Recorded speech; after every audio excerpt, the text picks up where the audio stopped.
Hello and welcome back to Seconds Out. My name is Eamon Khan here, joined by, through the magic of the internet, Jermaine Franklin, heavyweight contender over in America. Jermaine, how you doing?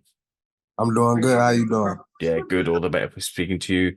I know that you've got big plans for the year, but that involves getting out as soon as you can. In your own words, what are the targets for the year, Jermaine? Really, I'm just trying to get some more fights. I want to stay busy. So honestly, I'm planning on figuring out a way where I can stay busy and stay competitive while being busy, and possibly looking to being a free agent at the end of the year. So you know, boxing is boxing. So I'm just taking business as it comes and trying to handle mine accordingly. Is it difficult to keep motivated in this period? Kind of. I have had a long road with boxing. Even as a kid, like I started off hard to get fights. So I kind of always had my struggles with boxing going up and down, but I have found a way to fairly stay motivated in the sport. Where are you in terms of training and ticking over? I'm still training. Like I said, the last fight, we've been working on some new stuff in the gym. I come forward. I do come forward, but we've been working on a style coming forward, trying to stay still defensive, still trying to use my defensiveness and my feet while coming forward. So we still just working and perfecting the craft. So yeah, I've been in the gym. In terms of you perfecting your craft and becoming the best version or most complete version of yourself, how far away do you feel you are from that? Honestly, I'm a huge critic of myself. So when I start doing something good, I'll be like, it's something else that I need to do better. So honestly, in my mind, I don't think I ever reached that point to where I think I'm complete. So yeah, anytime I start to get something good, I'm already asking coach what's next. It's a good attitude to have nonetheless, Jermaine, for sure. And I saw online talking about your plans, talking about your targets. You were saying that you wanted three fights this year. Any particular fights or fighters you're targeting? Um, Anybody at the top, honestly. Anybody at the top, anything that's making sense for me in my career. So it's just focus. No, sure, what you say? Oh, there he is. Future world champion there, right? Hopefully we'll see. He's been in the gym a little bit. He's gravitated to it already. That's good. The champion's heart, just like yourself. But yeah, targets to become in the top five in the world as well, too. Fierce competition there as well, Jermaine. You've got the determination to get there. Yes, I think in this sport you always have to stay determined. So hopefully within this year we can get back out there and show the world that we need to stay at the top and we belong at the top, and hopefully we can get these rankings to move up for some of these belts. You know, I would like a Zhang fight or something in that caliber. He has the WBO interim, right? There's opportunities abound. And you just mentioned Zhang as well there. You got the confidence in facing Zhang. What makes you so confident to target him specifically? I'm just super. I've always been super confident in myself. I don't think it's like I see something in him is why I feel so confident. I just always been confident in myself and my abilities, and since the AJ fight, we've been watching super watching footage on myself and opponents. So we've been just capitalizing off mistakes, and I feel like if I'm already a good fighter, a great fighter, and I could capitalize what I do wrong and add stuff to it, I could become better. So it just makes me more confident. He looked pretty good in those two Joyce fights. Yeah, I mean, I think I feel pretty strong. Like when I see his style, but he looked it great. He's long. He throws the punches at the right time. I just think I feel confident in being able to maneuver around him and get away from his punches. I could take a good punch and I could roll with a punch good. So somebody that's strong is just not enough. It takes a little more than strength. He's fighting Joe Parker next, who's on a bit of a resurgence himself after defeating Deontay Wilder. Do you think Parker can beat Zhang? I think Parker got the abilities to. This is boxing, so it's hard to say like who pulled a fight. I know a lot of people thought Joe Joyce was gonna beat on Zhang, but Zhang shocked the world on that twice. So I think Parker got the ability to. I like the way Parker fight. He likes to fight. He brawls, he boxes, but he's gonna punch. So I think that fight will be fireworks because Zhang is gonna come lay it on the line too. Can I But I count you? don't Parker kind of Parker move a little better than a lot of people's Zhang fought. So I don't know. That's kind of interesting. Can I count you as one of those who was very surprised to see Parker defeat Wilder in the manner that he did? Yes. I'm not gonna lie, Justin Parker shocked the world with that one. He like in the beginning of the fight, I'm like, okay, I kind of expected him to take it to him a little bit. But when Wilder, I was like, I don't know if something was wrong with Wilder or like, sometimes as fighter, our heads are just not there. So I don't know. I honestly can't say. But I felt a little worried for him because he wasn't punching. It was like he really wasn't punching, and Parker was fighting a lot of his arms, and a lot of people was like Wilder got beat up, and I'm like he lost the fight hands down, but I'm not really gonna say he got beat up. It was like Parker was fighting a lot of arms. Parker was trying to get him to engage, but he wouldn't engage. Hmm. So I don't know. It was watching the fight was kind of crazy. I was more kind of worried for him than anything. Boxing a hard sport. Don't want to see nobody get hurt out there. So yeah, just to see him not be his he's like a brawler. He's a brawler. It's kind of animalistic. Not to see him like come out of his nature a little bit, even if he'd have lost or even if he'd have got dropped. Still, just not to see him come out of his nature a little bit was a little worrying. Do you see that as food, though, in terms of a potential fight? If Wilder does choose to return, you put yourself in the frame, you think that's a wounded animal I could take advantage of? Uh, I really try not to look at anybody as wounded animals, but I think everybody's food though. I'm a hungry. I'm a hungry lion. You're gonna have to put me on my back or get put on yours. There's in amongst the fight that you like with Zhang, there's a fight I particularly like for yourself, and I think other boxing fans do as well, and that's Andy Ruiz. Andy, I can entertain that. If that makes sense for me, I can entertain that.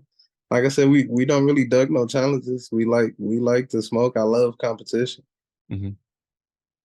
Just getting your thoughts on a couple of other things, Jermaine. Your former opponent, Anti Joshua, you put a really good effort, and a lot of boxing fans in the UK have got you in their minds after that effort that you gave against Anti Joshua. He defeated Otto Wallin in resounding fashion. A lot of people thought it'd be trickier than it was. Were you Mhm. impressed by this version of Anti Joshua, who's changed trainer now and seems to be on the front foot again? Yeah, he was a little more aggressive, but my style is a little more different. Probably a little more awkward to some of those guys.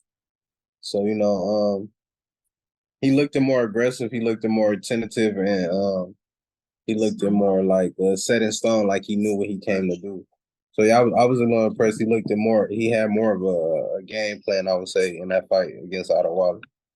Was that just what it was? We looked a bit more of a game plan. Your style is completely different to Wallin. Was there anything more to it? Um, I mean, I really can't say it. It's hard to judge it really off of one fight. I had to see like a big fight, with somebody of a different caliber or somebody that's going to challenge the way he fights a little bit to see is it like was it just a one fight thing or is training helping or is the change is his changes helping or it's a lot that comes into the fight game. I think sometimes we get a little too caught up in the moment and we judge stuff too fast without really without really seeing it happen for a long term. Because in the fight game, you could be up today and down tomorrow. Mhm. I hear that. I hear that point of view. He's taking on Francis Ngannou next to shocked the world in his own way against Tyson Fury and dropping it, but didn't get the victory.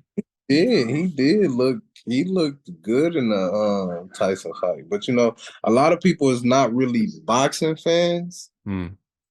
Hard for some people to understand like the judging of some fights, but I think he did great in that fight. Do you think he can cause AJ problems? If he stick to how he was fighting against Wilder, I mean how he was fighting against Fury, I think he can cause AJ problems.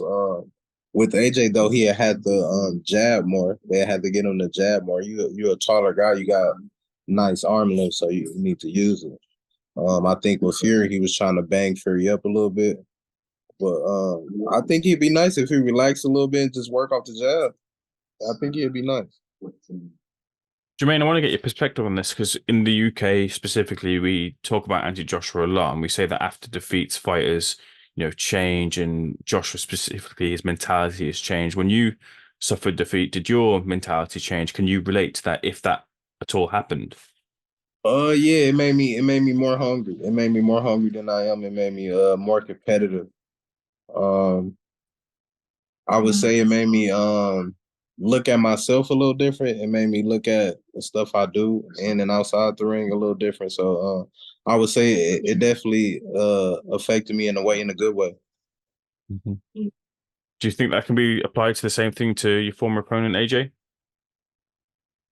Yeah, I think every athlete that still has a dog in them, nobody wants to be defeated. So once you taste it, or once you taste it a couple times, that I think that drive and that hunger comes back. Another fighter I'd like to mention to you as well, who would pitch to be a good fight for yourself, that being Daniel Dubois, who defeated Jarrell Miller recently over in Saudi Arabia. What do you think of that one? Yeah, I like Daniel too. I like to fight Daniel too. I had no problem with that. You know, I spar with Daniel a little bit. He good. He nice. He can go. He got some strong hands. But yeah, I like that fight though. What was us those spars like? I heard spar stories from other people, and they say that his jab is real fierce. His jab is like a right hand. Mm, I mean, see, it'd be hard for me to like agree with some of these stories because I could take a punch. Mm. So be like, some people just hit so hard. I'd be like, well, I was eating them. I wasn't hurt. I wasn't affected by it. He do got a nice jab, but to me, it's not. It don't feel like no right hand, but to other people, it might. Do you feel like you've got the strongest chin in the division right now? Uh, so honestly, yeah. I mean, I'm kind of humble. I'll say no, I don't got the strongest chin, but when I think about it, shit, everybody I done fought that and clipped somebody ain't clipped me. Hmm. So I'm Just probably one. I'm one of the survivors on a couple guys' resume. you, speaking about being hungry, you must be really hungry, Jermaine, to seize the opportunity to try and get onto these Saudi cards with the money that's being paid for the scope, the highlight on the heavyweights. You really want to get yourself on one of those cards. And yeah, I want to be a part of the mix. Everybody else being a part of it, I want to be a part of the mix. Hmm. And I like to travel too, so I love to see. I never been out that way. I love to see it. The water's pretty nice. I like how their people are kind of united, like how everybody comes together for the fights and stuff like that. So yeah, I love to experience it. Jermaine, final thing from myself, because I might not speak to you before it happens, that being Fury versus Usyk for the undisputed heavyweight titles. Who are you hanging your hat on? Uh, I don't know. I'm kind of 50-50 with it. I like both of them. I spar with Fury. Fury nice. Fury got some of the greatest timing I didn't experience with in the ring. It's not like it's not like he's super fast or he's super strong, but his timing is crazy. It makes him look like he's doing something that he's not. His timing is good. And I like Usyk because Usyk, a lot of people don't respect Usyk. Usyk came up from cruiserweight. Mhm. So I see why people is not giving this man this respect. He came up from cruiserweight, he handling heavyweights, and then he probably punch at a higher output than most of us because he's came from a lower weight, so he can adjust himself to the speed and to be able to keep his punch output up. So I think Usyk is just somebody that a lot of people sleep on, but you got to remember somebody like that don't have to knock you out. He can outpoint you any day. Mhm. He can punch, make you chase. When you sparred with Fury, when was that? Ah, that was for the Dylan fight. Mhm. I had came out there to Saturday training camp, which was good, but jet lag was kicking my ass. But it was a great experience. Great. I needed that. What was he like to spar? It was great. It was great. Like Like he's in there working on this game, and so am I. So like the greatest thing I got from him was like my output, not wasting shots. Picking my timing up, knowing when to attacking when they learning how to change up certain attacks while people attacking me, learning how to deal with reach and getting around it. And it was just an overall better experience. Because I done sparred tall guys, but I don't think I sparred nobody with that reach. I heard a lot of people say who sparred Fury, they say that he's a lot more better on the inside. They were surprised that he was as good as he was on the inside. Did you feel the same? On the spectrum to throw some of the punches that he's gonna throw because he's so long. It's harder for longer guys to get in there and punch with the smaller men. So when you catch him like on the inside, you gonna get some punches off, but he gonna get something off too, and it's gonna kind of surprise you a little bit. Was he heavy on the clinches? Yeah. I mean, he a big guy, so that's not somebody you need to be clinching and wrestling with. If I was that big, I'd put my body weight on you too. If you wrestle me, that's your fault. Do you think that would be key for him in the Usyk fight? I think it's key for him in a lot of his fights. It's just you got to catch him trying to do it and when he doing it. If you don't catch him, then you're going to be in there trying to tussle and get away from him. And he do it for you for a round and a half, 2 rounds. That's a big guy trying to wrestle for 3 minutes, a minute and 30 seconds. You're gonna be tired. You're gonna be tired as hell. In the next couple rounds, you're gonna be tired. You know how you were saying in boxing, 1 minute you're up there, next minute you're down. Fury's kind of experienced that. Although he got the win over Ngannou, people have started saying that because Ngannou was able to drop him, that he's on the decline. He's not the same fighter he was before. Do you see this change in style from Fury from being the boxer that he was to more of the brawler as something that might say that he's not the fighter he once was? I mean, we all get older. Stuff leaves with age, but I won't say that because he got dropped by Ngannou. I mean, it's boxing. We all get punched. Anybody can get dropped at any given time. We done seen plenty of knockouts that we never thought was gonna happen. Mm-hmm. So that's just the sport. Jermaine, bringing this back to yourself, and it's been a real good conversation. I'm glad that I chased you down and got the conversation with you in the end. Just a message to your fans, a message to the heavyweight division. What can they, what do you want to say to them? I just want to tell everybody, watch out. Don't sleep on me. We still coming. We still working, and I'm hungry. I'm coming for people next. I'm trying to take people's spots. I want to fight for a world title too, so I'm gonna do what I got to do to get there. And to my fans, stay tuned in, stay watching. We grinding. We up next. We gonna hopefully we get another big fight soon. Be on a nice card. And I would still like to come out there to England again. Fight somebody that's maybe not from England, get some neutral ground going. Jermaine, it'll be a pleasure to have you back in the UK. We loved seeing you the first time around, so hopefully see you again. Thank you so much for speaking to Seconds Out, sir. All the best. Hopefully see you back in the ring in a big fight too.